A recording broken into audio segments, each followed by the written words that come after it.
আমি কখনো কাঁদি না, কিন্তু এই গল্পটা শুনে চোখের পানি আর ধরে রাখতে পারলাম না।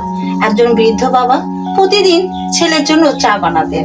ছেলে বিদেশে থাকে, তিনি প্রতিদিন 2 কাপ চা বানাতেন, 2 কাপ নামাতেন এবং চা ঢালতেন। এরকম দেখে প্রতিবেশী একদিন তাকে জিজ্ঞাসা করলো, আপনার ছেলে তো বিদেশে থাকে, আপনি তাহলে রোজ 2 কাপ চা বানান কেন?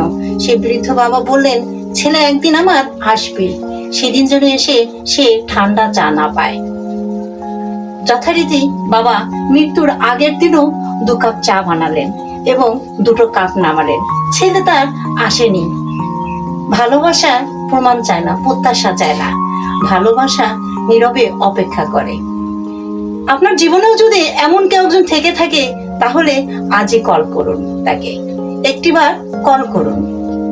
আর এই গল্পটি শুনে যদি আপনার হৃদয়কে নাড়া দিয়ে থাকে, তাহলে আর এই গল্পটি শুনে যে মানুষটির কথা আপনার চোখের সামনে ভেসে ওঠে, অবশ্যই তাকে এই গল্পটি শেয়ার করুন।